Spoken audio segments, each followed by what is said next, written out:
Hi friends, అబ్బో ఏంటోనండి. ఈ ఇది వర్షాకాలమా లేకపోతే ఎండాకాలమా అర్థం కావట్లేదు. ఒక పక్కకి చాలా వర్షాలు పడుతున్నాయండి. ఎందుకో ఎండాకాలం అప్పుడు వర్షాలు పడడం ఏంటో నాకైతే అర్థం కావట్లేదు. వర్షాలు పడుతున్నాయి కదా, మిర్చి బజ్జీ చేయమంటే ఇప్పుడు నేను చేస్తున్నాను. ఒక కప్పు శనగపిండి తీసుకొని అందులోనే కారం, ఉప్పు, మసాలా, కొంచెం వాము, కొంచెం సోడా, కొంచెం బియ్యం పిండి వేసి మొత్తం కలిపాను. రెండు చేస్తున్నాను, మిర్చి బజ్జీ ఆనియన్ రెండు చేస్తున్నాను. మిర్చి నేను చేయాలి అని అనుకుంటే కొంచెం ముందే ఇట్లా కట్ చేసి పెట్టుకుంటాను. ఇప్పుడు అప్పటికప్పుడు చేస్తున్నాను కాబట్టి ఏమీ అప్పుడే ఒక 10 minutes ముందు కట్ చేసి అట్లా పెట్టుకున్నాను. ఇప్పుడు పిండి కలుపుకుంటున్నాను. కొంచెం మిర్చి బజ్జీ కోసం పిండి కొంచెం గట్టిగానే కలుపుకోవాలి.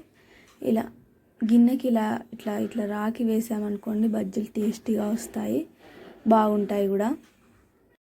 నాకు ఇంకోటి కామెంట్ చేయండి, మీ ఇంట్లో కూడా వర్షాలు పడితే ఇలా బజ్జీలు చేయని మీ ఇంట్లో అడుగుతారా? నాకు కామెంట్ చేయండి. మా ఇంట్లో అయితే ఖచ్చితంగా బజ్జీలు చేయని అంటారు. బయట ఎక్కువ తినమండి, ఇంట్లోనే ఎక్కువ చేసుకొని తింటాము. ఇప్పుడు ఆనియన్స్ పకోడా కోసం కొంచెం బియ్యం పిండి వేసాను.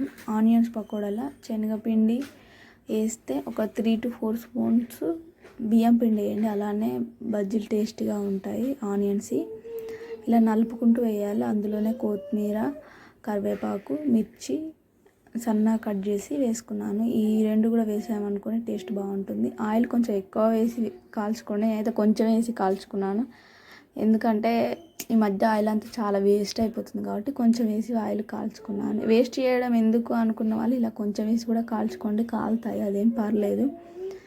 అయినా ఆనియన్స్ పకోడా కాలడానికి చాలా టైం పడుతుందండి. మిర్చి బజ్జీ తొందరగానే కాలుతుంది. అంతే ఫ్రెండ్స్, ఈరోజు ఆనియన్ పకోడీ, మిర్చి బజ్జీ రెండు చేశాను ఇంట్లో. పిల్లలు కూడా ఇష్టంగా తిన్నారు. ఓకేనా ఫ్రెండ్స్, మీకు వర్షాలు పడితే ఏం చేసుకొని తింటారో నాకు కామెంట్ బాక్స్లో కామెంట్ చేయండి. ఓకేనా ఫ్రెండ్స్, బాయ్.